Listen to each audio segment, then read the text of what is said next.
¿Cómo les va? Bienvenidos a Agenda Abierta. ¿Cómo están? Vamos a hablar en este programa de un hecho que va a ocurrir hoy, después del mediodía. Alba TCP se va a reunir. Hoy se debaten los desafíos económicos post-pandemia. Y preguntamos ya en el espacio Twitter si seguir bregando por el multilateralismo representa la gran opción. Esa opción que necesitamos por estos días en nuestros pueblos.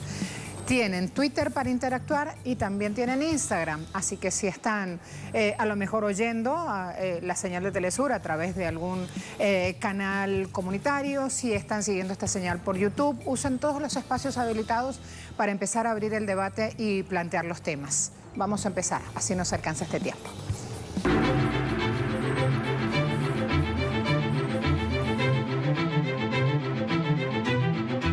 Este miércoles, la Alianza Bolivariana para los Pueblos de Nuestra América, Tratado de Comercio de los Pueblos, realizan una conferencia virtual de alto nivel llamada Economía Postpandemia en el ALBA TCP.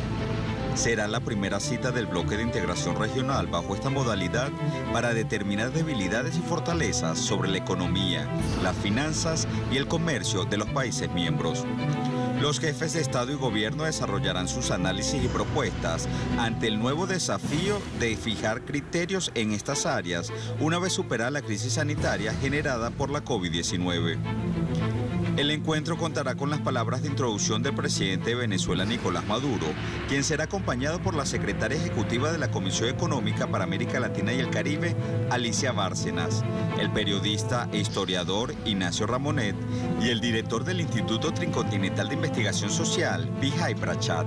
La Alianza Bolivariana para los Pueblos de Nuestra América es una plataforma de integración de los países de América Latina y el Caribe que pone énfasis en la solidaridad, la complementariedad, la justicia y la cooperación con el propósito de alcanzar el desarrollo integral de la región. Cuenta con una estructura orgánica cuya máxima instancia de deliberación, decisión y orientación política es el Consejo Presidencial, donde participan los jefes de Estado de Venezuela, Cuba, Bolivia, Nicaragua, Dominica, Antigua y Barbuda, San Vicente y las Granadinas, Santa Lucía, Granada y San Cristóbal y Nieves. Hoy en Agenda Abierta abordaremos los posibles escenarios y propuestas consensuadas por el bloque del ALBA ante el reto que ha significado el combate de la pandemia de la COVID-19.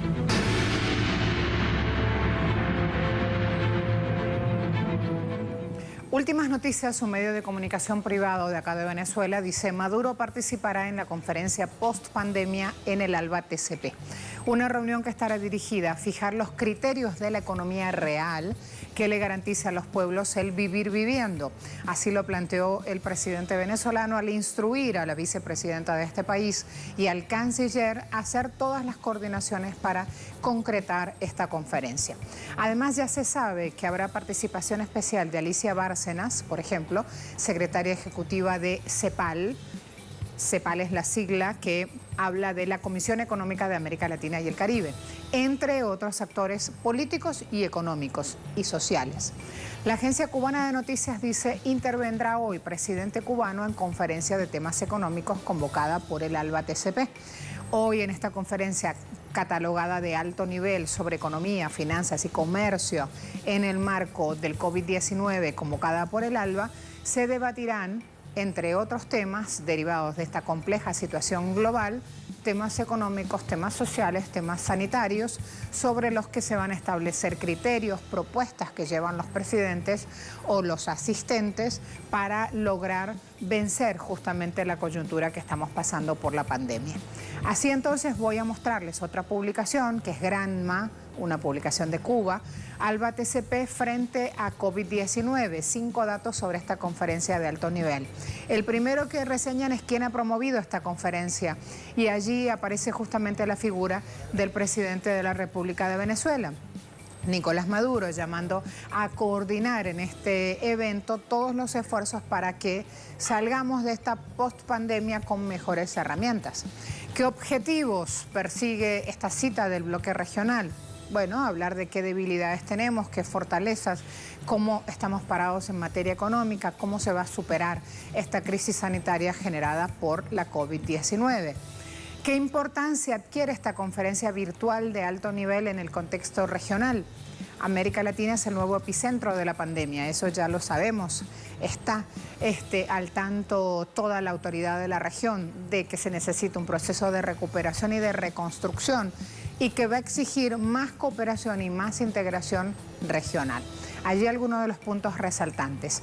Hay un tuit de José Palencia que dice: debemos convocar a todas las organizaciones progresistas, humanitarias del mundo, que militando con la conciencia de que la economía es una ciencia para colocarla al servicio de las personas, llame también a unirnos en este proyecto de construcción de la comunidad global con un destino común que sea un destino de todos. Por eso habla de destino compartido.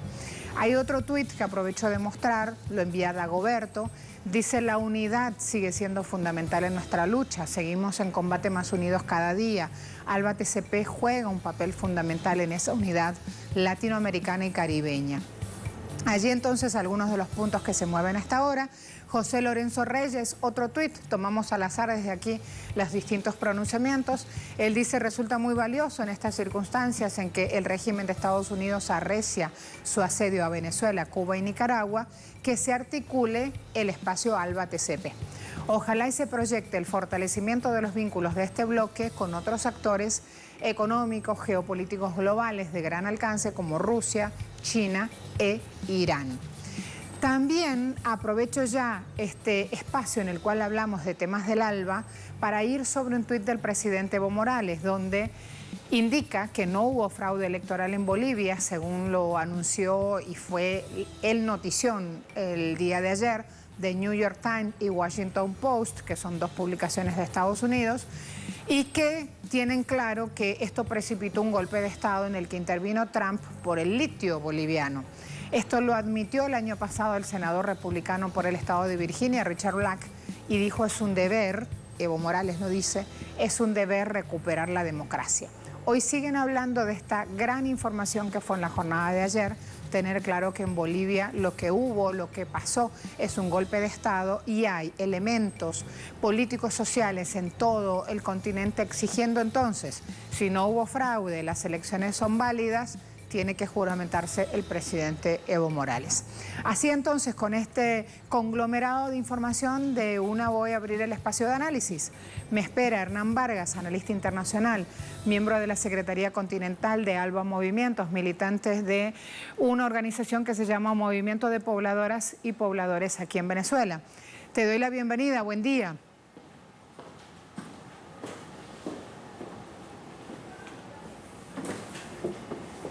Hernán, ¿puedes oírme?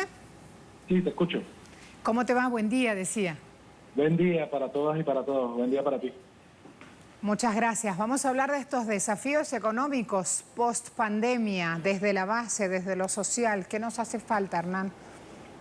Mira, este espacio que ALBA TCP anuncia para hoy es muy importante porque justamente es una evidencia de lo que el coronavirus ha puesto sobre la mesa, que es la crisis del modelo de sociedad que ha sido hegemónico en nuestro planeta, bueno, y específicamente en este caso en nuestro continente.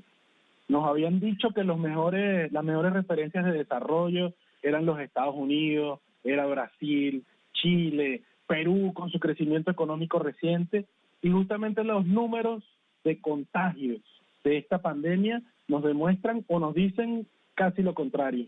Estados Unidos es el país con mayor cantidad de contagios en todo el mundo. Hay que resaltar que además Estados Unidos teóricamente era el país con mejores condiciones para atender una pandemia, para atender una enfermedad global.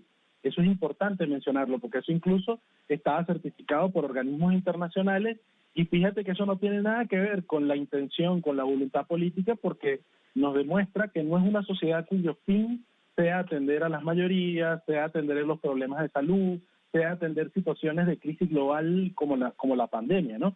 Y lo mismo podemos entonces aplicar con el caso de Brasil, de Perú, de Chile, de Colombia, vamos a decir además los países del Grupo de Lima. Resulta que si hoy vemos los números, entre los países del Grupo de Lima y los Estados Unidos son casi la mitad de los contagios a nivel internacional con el coronavirus. Entonces, eso nos tiene que empezar a llamar la atención sobre cómo hay un modelo que nos han vendido como el ideal que no es correcto. Y a propósito entonces de la discusión de ALBA-TCP el día de hoy, habría que decir que los países de ALBA, si sumas toda la cantidad de contagios, no llegan a 7.000 contagios al día de hoy en comparación con lo otro, ¿no? Entonces, ahí tiene todo el sentido de dar una discusión el día de hoy sobre cuál es el modelo económico que hay que construir, porque no es una economía como algo plano, es una economía que es para la reproducción del capital, que pareciera que es lo que nos demuestra el caso de los Estados Unidos y el Grupo de Lima, y una economía para la vida. Y eso abre entonces una discusión que es muy importante dar. ¿Cuál es la economía para la vida? ¿Cuál es la economía que garantiza que la gente viva mejor? ¿Cuál es la economía que está centrada en cómo la gente, en este caso de pandemia, puede garantizar las condiciones de vida, cómo reducir la curva, cómo garantizar que se reduzcan los contagios, cómo garantizar la atención de la mayoría de la gente que esté contagiada? Y en ese sentido, ¿cuál es la economía que puede garantizar todos los ámbitos de vida de la gente, la alimentación, el deporte, la salud? Eso nos coloca además en un paradigma global completamente distinto, porque eso solo se ha discutido quizás en momentos donde ha habido mayor pugnacidad entre cuál es el modelo de sociedad que aspiramos, si es el socialismo o es el capitalismo.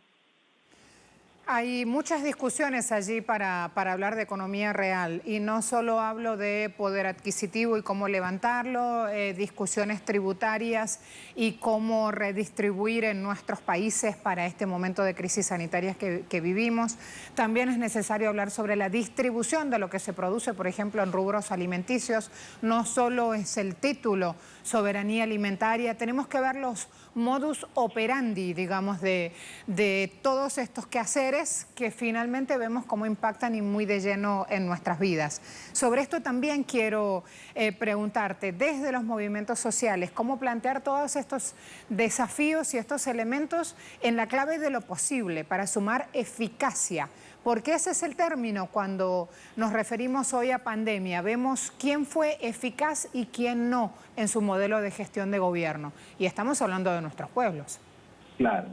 Fíjate, ahí es muy interesante, por un lado, muy importante, por un lado reconocer los esfuerzos que se hacen, bueno, en el caso de Venezuela, Cuba, Nicaragua, incluso el mismo Argentina, por tratar de construir un modo de redistribución de la riqueza más justo, tratar de orientar inversión pública hacia los sectores fundamentales que apuntan a la garantía de la vida, incluso además el poder garantizar un Estado que regule la participación del Estado, que se plantee otras fórmulas de recaudación tributaria, que es completamente ir en contra de los paradigmas neoliberales, pero además también garantizar un Estado que empiece a preocuparse por la producción básica necesaria. Y ojo, hay un paréntesis necesario. Trump recientemente ha estado planteando que no se pueden ellos permitir tener una economía tan débil, dependiente. Claro, esto lo dice en el contexto de la Guerra Fría que ha desatado Estados Unidos contra China.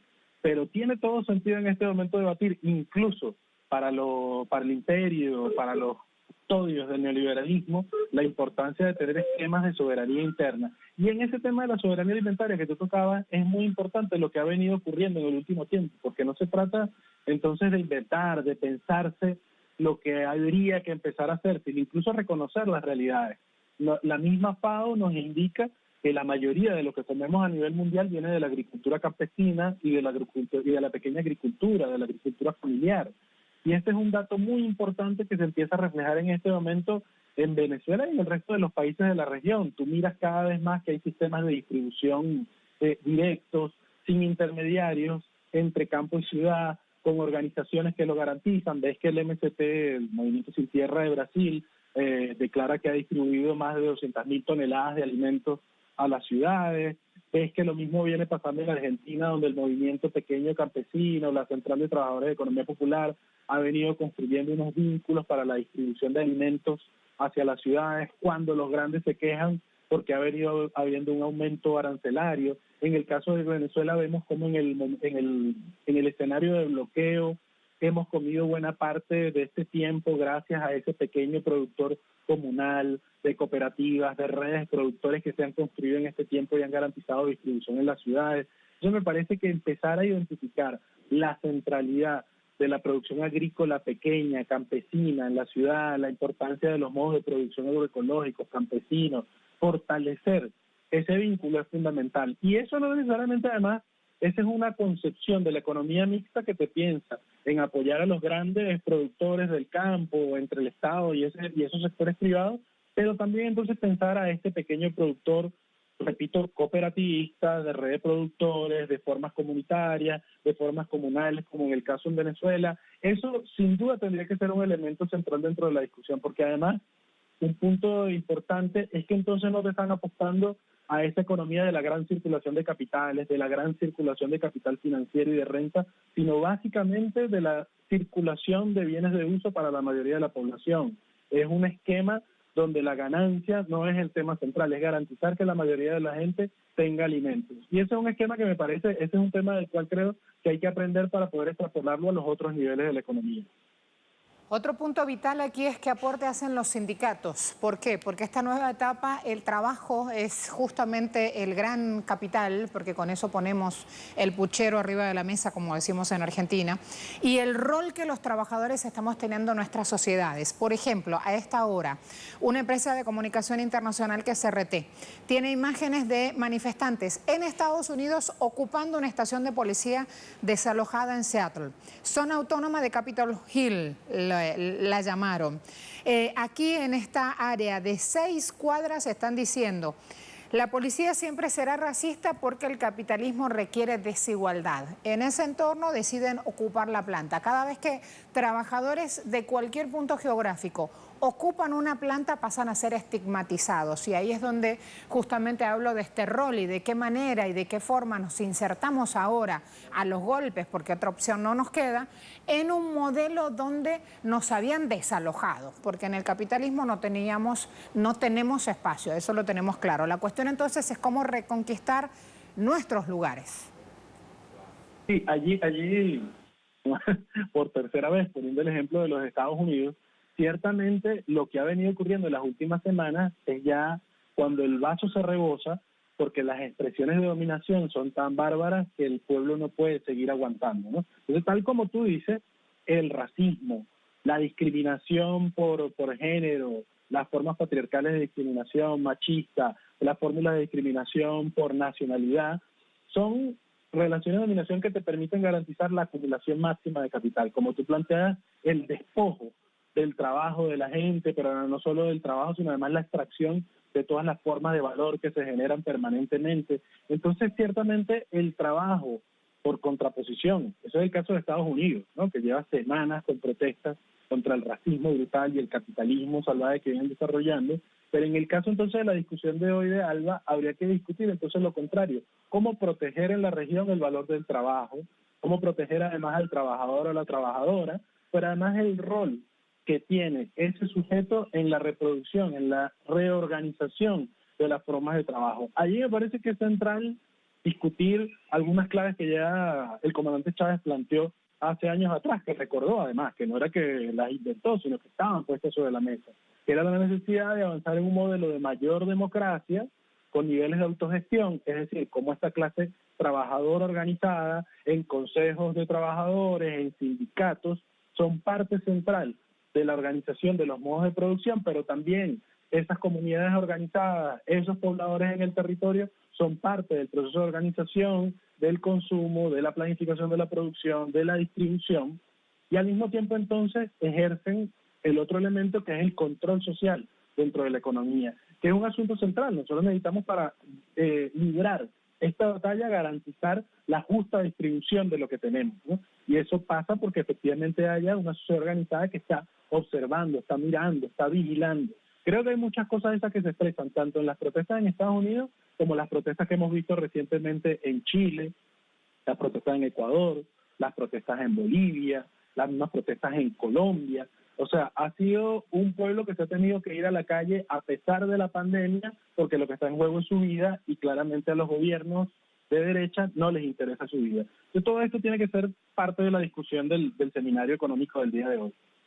Para terminar, y porque primero viene la decisión política y luego la económica. Siempre digo esto, no nos salimos de los desafíos económicos si hablamos de Bolivia y toda esta coyuntura que está viviendo con toda la denuncia publicada ayer en Estados Unidos, algo que ya lo sabíamos, pero lo que aparece es más evidencia de que fue un golpe de Estado y que no fue una elección fraudulenta la que se hizo en Bolivia. Por lo tanto, ya hay actores sociales exigiendo que se juramente el presidente Evo Morales con esos resultados y con esos votos obtenidos en los últimos comicios. Quiero preguntarte también tu punto sobre esto, porque hoy seguramente va a aparecer a partir de las 2 de la tarde en el ALBA TCP, en el espacio geográfico aquí en Caracas, pero al mundo, porque va a ser una conferencia virtual, seguramente va a aparecer este tema sobre la mesa. Sí, es fundamental además porque ahí hay un punto importante a señalar.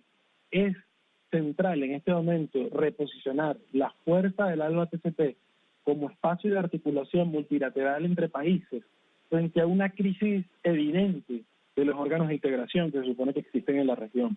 Fíjate que la OEA no ha dicho absolutamente nada sobre lo que viene ocurriendo en Estados Unidos en el último tiempo.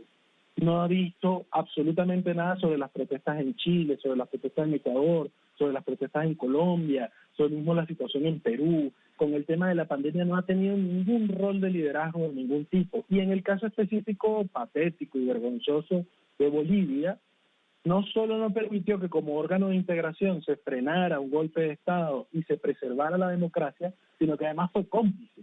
Hay que recordar que fue el informe de la OEA lanzado antes del lapso que él lo había previsto, el que catalizó todo el escenario de golpe de Estado que se vino, el pronunciamiento de las Fuerzas Armadas y todo el conjunto de acciones de ruptura de la democracia en Bolivia durante el año pasado. Entonces, el día de hoy, ALBA TCP tiene que otra vez verse interpelado por eso y replantearse desde el otro lado. ¿Cómo preservar en este momento la democracia de los pueblos frente a una situación donde los órganos multilaterales están en crisis? ¿Cómo pensarse un nuevo esquema de integración desde abajo que ponga sobre lo central la democratización y la construcción de poder desde abajo? Porque básicamente lo que se ha visto en Bolivia en el último tiempo es un pueblo que ha venido demandando con cacerolazos, con movilizaciones, con distintas expresiones, que quiere que se restablezca la democracia. Entonces es un pueblo que necesita disputar el poder para poder garantizar además frenar, nuevamente yendo sobre algo que tú decías, frenar el despojo contra los comunes, porque además en Bolivia entonces no solo el despojo del valor del trabajo de la mayoría de los bolivianos, sino además el despojo de la naturaleza, es el despojo del litio, es el despojo del gas, es la necesidad de tener control de todos esos recursos, que es lo que permitió que la OEA haya sido cómplice de un golpe de Estado empujado desde los Estados Unidos, ¿no? Entonces, ese es un tema central a discutir. No hay posibilidad, relacionando lo político con lo económico, como tú planteabas, no hay posibilidad de garantizar un nuevo modelo económico si no hay un acuerdo político que permita protegerse frente a los enemigos que van a proteger el capital y no la vida. Entonces, no hay que ser ingenuo allí. No es posible empujar un modelo que ponga la economía para la vida, para el vivir bien, la economía real como centro, si no tiene fuerza política para poder defenderse frente a la ofensiva que va a desatar el enemigo, en este caso el imperialismo y el Grupo de Lima, que han sido los instrumentos políticos, los actores políticos de la ofensiva contra nuestro continente en el último tiempo, contra Venezuela, contra Cuba, contra Nicaragua y Bolivia. Hernán, muchas gracias. Gracias a ustedes. Muy buenos días. Un gran abrazo. Allí nuestro invitado despidiéndose. Voy de inmediato a la pregunta, al desafío, al mundo Twitter. Desafíos económicos post-pandemia, los va a analizar hoy ALBA TCP. Preguntamos si seguir bregando por el multilateralismo representa la opción, una opción donde todos estemos incluidos. Si ustedes dicen sí, 74,3%, no 16%, no sé 9,7%. Les dije que hoy vamos a tratar también de incluir temas de Estados Unidos en esta agenda, que nos dé el tiempo. Quiero hasta ahora ir a una noticia de último minuto para Cuba. Ya Cuba Debate tiene en su portal subida la información. Adiós a la vedette de Cuba, ha muerto Rosita Fornés, está replicando toda la región este fallecimiento. 97 años tenía Rosalía Palé Bonavía, nacida en New York de padres españoles, conocida en Cuba y el mundo como Rosita Fornés, artista cubana, la reina del arte escénico de nuestro país, dice el comunicado que la familia colgó en Facebook. La página del Ministerio de Cultura en la propia red social Ministerio de Cultura de Cuba. Dice: nuestra Premio Nacional de Teatro 2001, que ostentaba además otras altas distinciones y reconocimientos, será siempre recordada por su público, conquistado por todo el mundo y en especial por el pueblo de Cuba. Ofrece sus condolencias justamente. Yo quiero agradecer principalmente a quienes me siguen en Twitter y a cada segundo me van retuiteando la información. Este primer tema llegó, ya les digo, gracias a quién, gracias a Mark. Hace algunos minutos él me mandaba la información. Quiero que sepan que cada vez que va saliendo el programa y cada vez que puedo, fuera inclusive de los horarios habituales, voy leyendo, voy siguiendo todo lo que me escriben en Twitter. Gracias, de hecho, por hacerlo, gracias a todos. Trato de seguirlos y de ser también consona con esta cuestión en redes sociales. Si ustedes me siguen, yo los sigo, y de devolvernos justamente esa función y que sea un ida y vuelta a lo que pasa también en ese espacio Twitter. Reconozco que Instagram uso menos, pero me encuentran con Soy Marcela Heredia y allí aparecen ya otro tipo de fotografías, otra forma de compartir, otro espacio, porque son distintas las redes sociales. Así que también me ubican por allí. A todos muchas gracias. Se viene una pausa muy breve y ya volvemos con temas económicos, hay temas deportivos, temas de Estados Unidos. Hay mucho para compartir. Voy corriendo con el tiempo.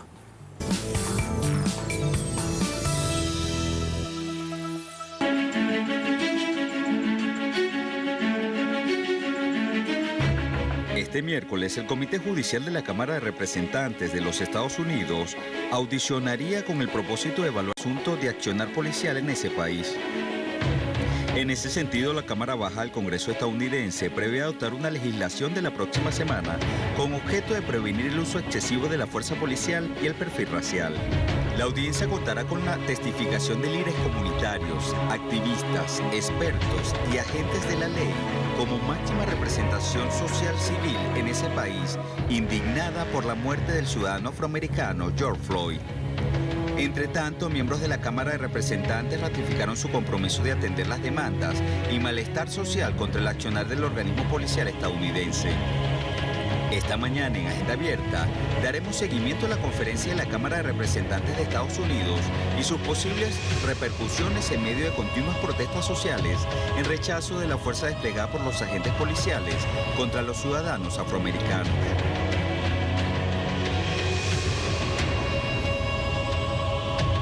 El portal Prensa Latina dice: hermano de George Floyd testifica en comité del Congreso de Estados Unidos. Este comité judicial de la Cámara de Representantes hace hoy una audiencia sobre la brutalidad policial.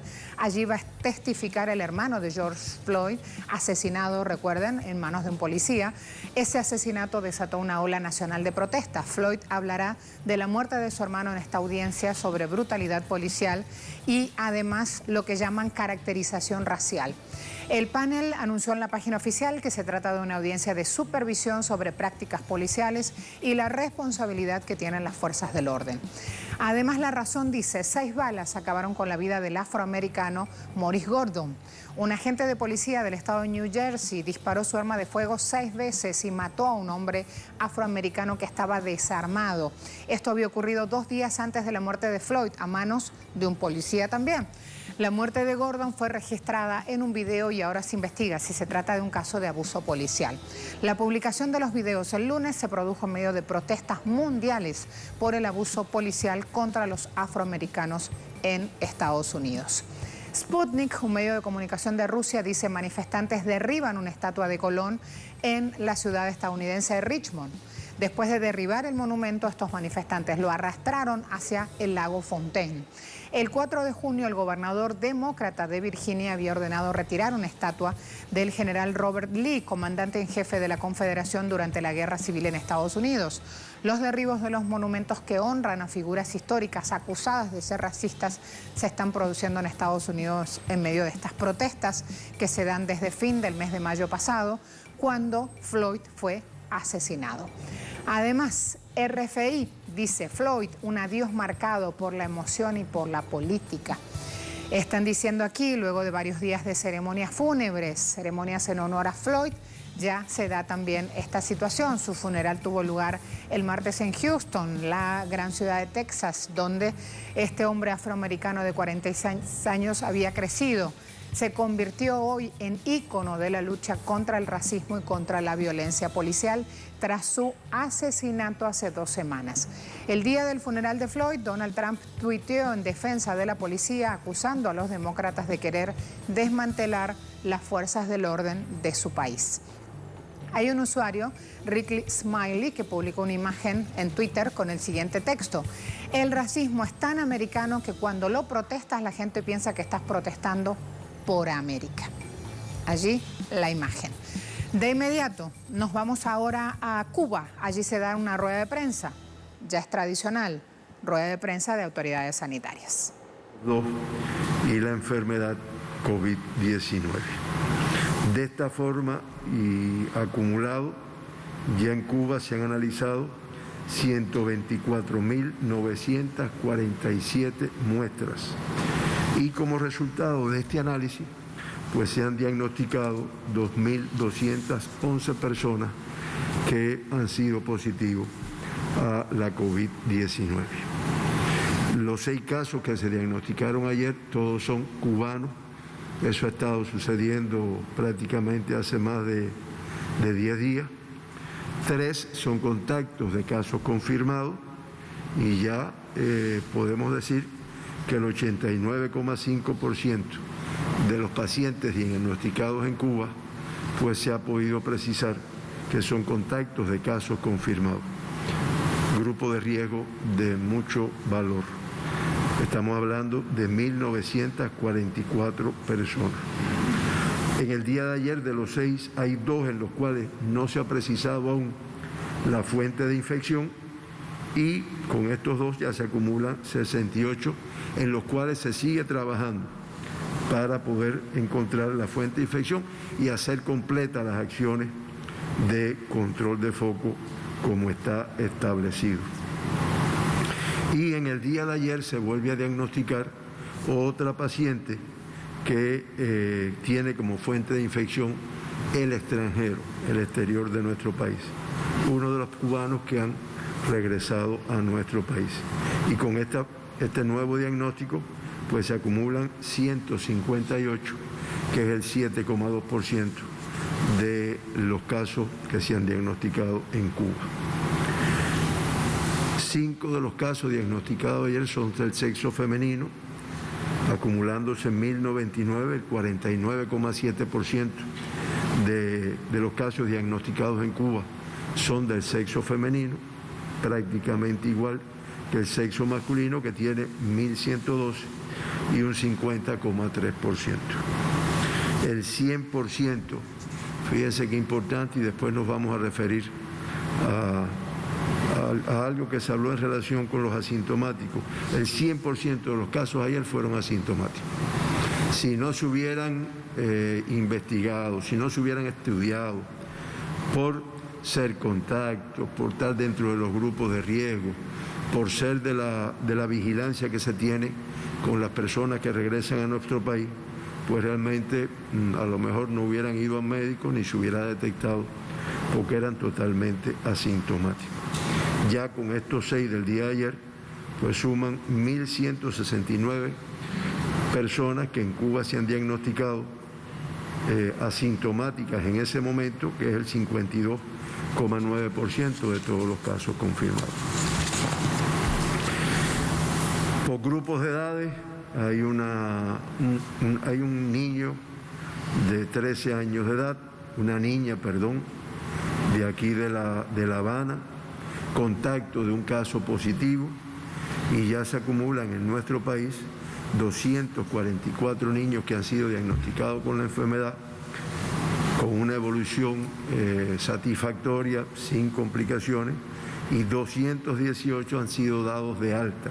O sea, el 89,3% de los niños diagnosticados en Cuba, después de transcurrir su periodo hospitalario, pues ya se encuentran de alta en estos momentos.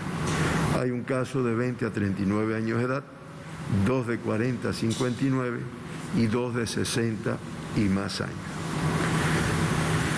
El 83,3% de los casos diagnosticados ayer, o sea, 5 pertenecen a la provincia de La Habana, en los municipios de Arroyo Naranjo y Boyero, y 1 que pertenece a Villa Clara, al municipio de Santa Clara, que es la viajera que arribó a nuestro país el 4 de junio.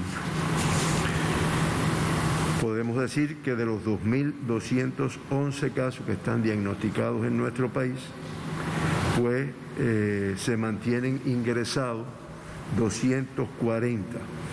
Esos son los casos activos que tiene Cuba en el día de hoy. Y también, como resultado de todas las medidas previas al ingreso, durante su ingreso y demás, 239, o sea, el 99,5%, presentan una evolución clínica estable. Siempre mencionamos los 83 fallecidos que lamentamos se hayan producido en nuestro país, y eso representa una letalidad de 3,75%. Los 2 evacuados siempre lo mencionamos, y en el día de ayer se dieron 6 altas, igual cantidad de altas que la cantidad de casos diagnosticados.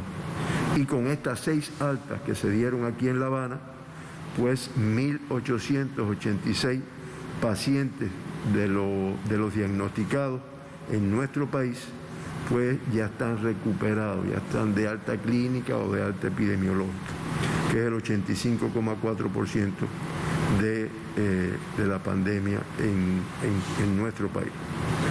Se mantiene, no tenemos críticos de esta enfermedad ingresados en ninguna unidad, y mantenemos el caso grave que se encuentra en la terapia intensiva del Hospital Salvador Allende.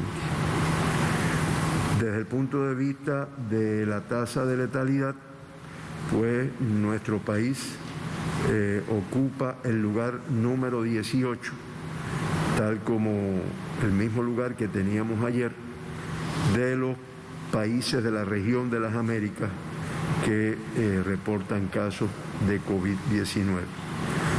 Muy significativa, y en primer lugar los Estados Unidos, con 1.961.185 casos confirmados, Brasil con 691.758, Perú con 199.696, Chile con 138.846 y México con 120.102 casos confirmados. Son los países que encabezan desde el punto de vista de la morbilidad, desde el punto de vista de la incidencia, desde el punto de vista de los casos confirmados, encabezan, son los que mayor incidencia tienen en la región de las Américas. Hasta las 12 de la noche de ayer se reportaban los 185 países en los cuales se han confirmado casos de COVID-19 en el mundo, y en el día de ayer sigue siendo muy elevada la cifra de casos que se confirman. Se confirmaron en el mundo 109.019 casos en un solo día. Realmente es alarmante, ¿no? Eso hace que ya la cifra de casos confirmados en el mundo pues ascienda a 7.069.278 casos. Fallecieron, lo cual también es llamativo, 3.617 personas en el mundo ayer como consecuencia de esta enfermedad, y ya se acumulan 405.587 fallecidos, lo cual da una letalidad de 5,74%. La región de las Américas, no menos complicada desde el punto de vista del comportamiento de la pandemia, diagnostica en el día de ayer 54.064 casos y acumula ya la alarmante cifra de 3.403.398 casos confirmados, que representan el 48,14% de los casos reportados en el mundo. Fallecen ayer en nuestra región 2.281 personas, acumulándose 185.311 fallecidos y una letalidad del 5,44%. Esa es la situación del mundo, la situación específica de la región de las Américas, que como ustedes pueden apreciar, realmente da la apariencia de que no tiene todavía un control, y como vimos ayer, se ha ido desplazando de los primeros países que tenían una mayor incidencia en el mundo, y como es natural también, a veces una letalidad alta, se ha ido desplazando hacia el continente americano fundamentalmente. Hasta aquí la información de la situación de nuestro país, de la situación del mundo, y ahora escuchamos las preguntas que pueden haberse hecho a través de los diferentes medios. Doctor, comenzamos entonces la ronda de preguntas. Las siguientes interrogantes son recurrentes tanto por redes sociales, por el correo. La cifra de contagios, un tema sumamente importante, y han logrado justamente, tienen un solo paciente hospitalizado con cuidados especiales, han logrado justamente ir bajando índices de mortalidad. De reporte de las autoridades cubanas, se viene una pausa y luego damos vuelta por distintos puntos del mundo a ver cómo están las cosas.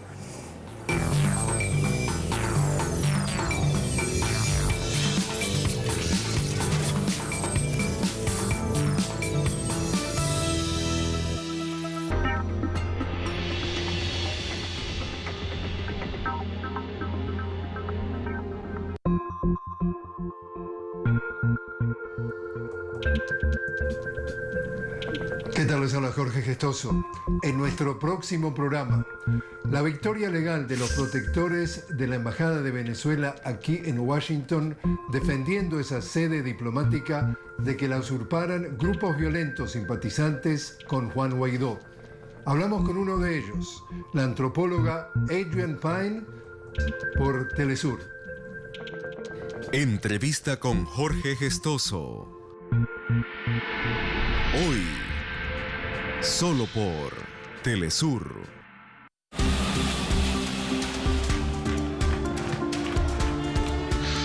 Está começando mais uma edição de Telesur Notícias em Português. Eu sou Michele de Mello.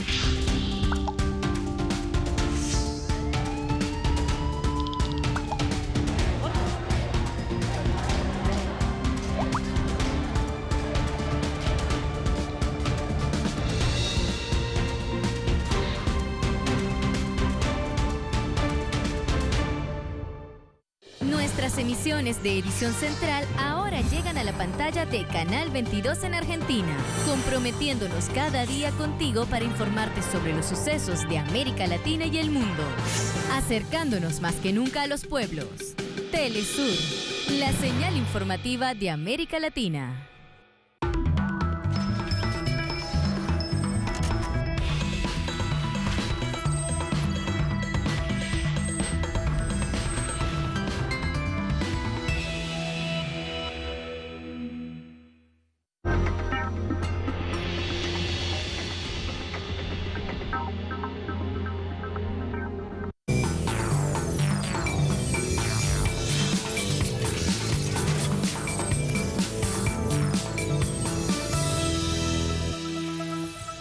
Hace minutos les decíamos que este miércoles el Comité Judicial de la Cámara de Representantes de Estados Unidos va a tener una audición. Van a evaluar este asunto de cómo reacciona el accionar policial en general en Estados Unidos a raíz justamente del asesinato de George Floyd, de las protestas, de toda la movilización ciudadana que hay en contra del racismo y del abuso policial. Ya ni siquiera solamente pasa en Estados Unidos, ya esas protestas se han visto también en otros puntos del mundo. En Nueva York nos está esperando Karina Cartagena, así que vamos a comenzar ahora este contacto y a sumar información de lo que ocurre allí. Karina, cuando quieras.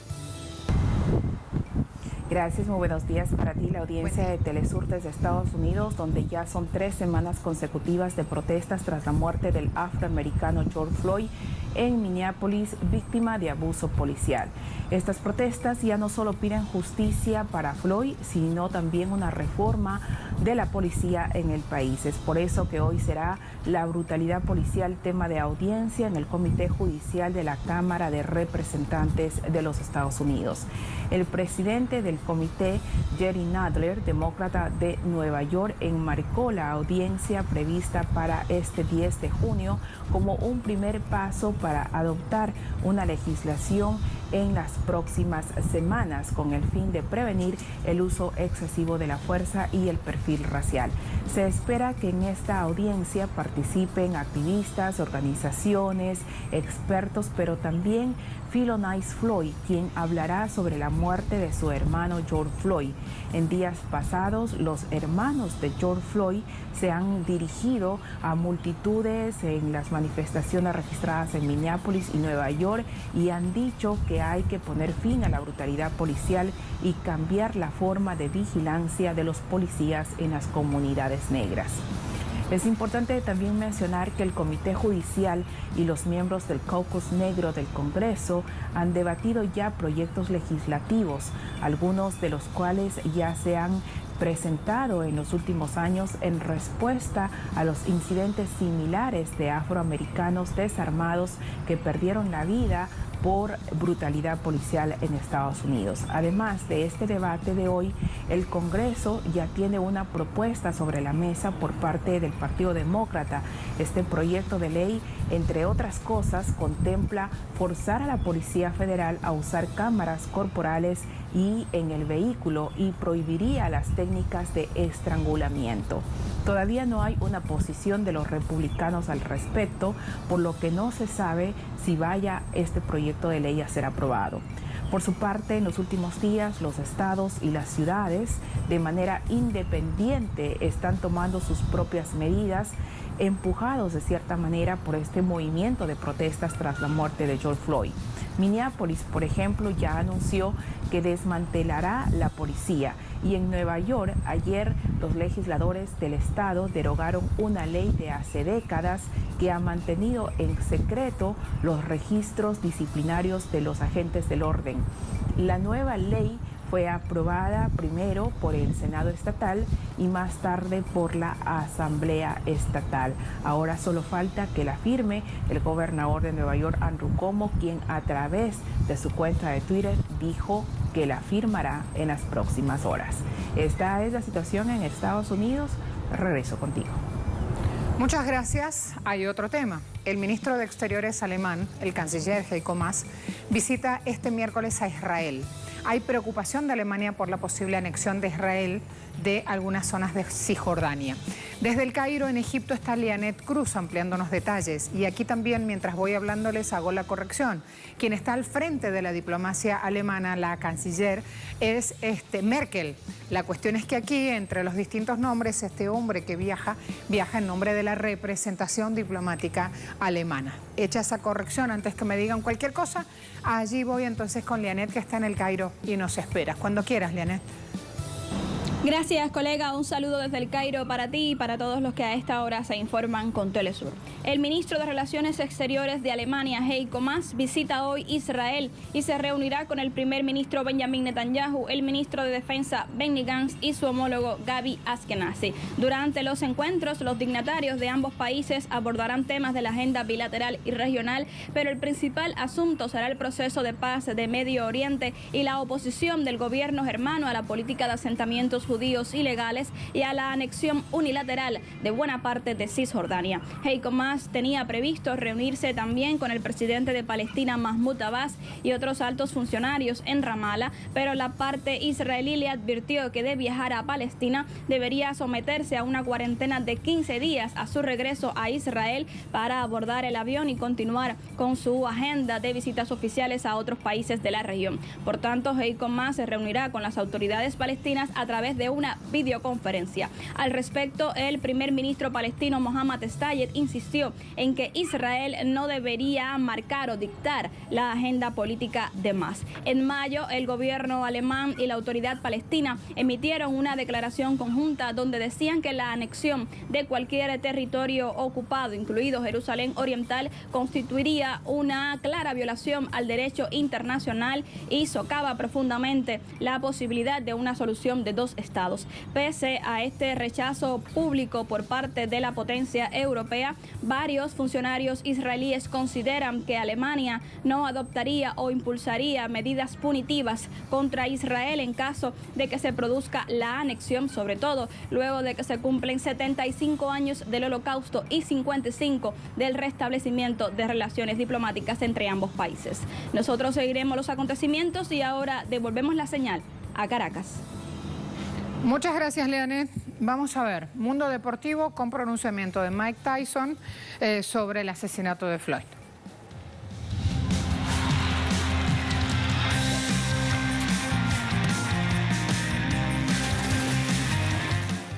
El exboxeador se unió, de hecho, a las protestas en contra del racismo tras el asesinato de Floyd.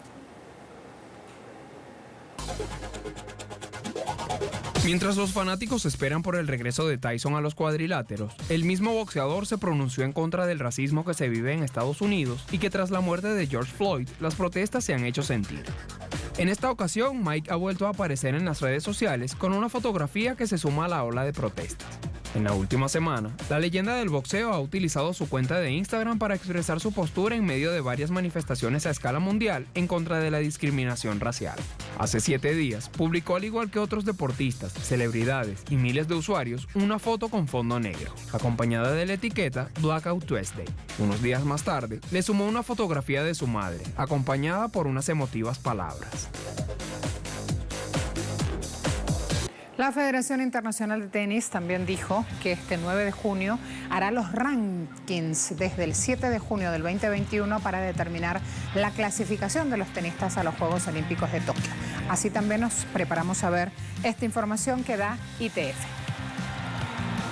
La Federación Internacional de Tenis realizó este cambio tomando en consideración que la competencia ha sido movida un año debido a la pandemia del COVID-19.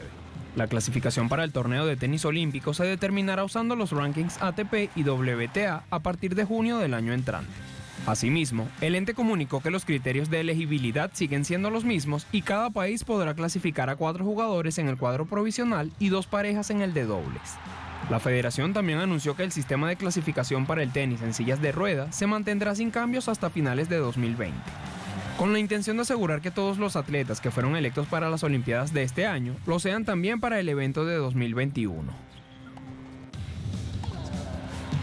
Y hablando de futuros y de cómo se hacen las cosas, el futuro del piloto Sebastián Vettel sigue en incógnita tras su salida de la escudería Ferrari Fórmula 1. También una vez que terminemos la cuarentena, este va a ser un tema muy abordado en medios deportivos.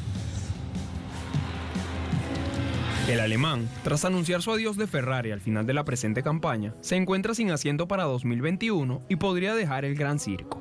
El piloto confesó que seguirá en la Fórmula 1 si lo hace con Mercedes. Anteriormente, Vettel descartó su convenio con Renault debido a que no poseían un coche competitivo.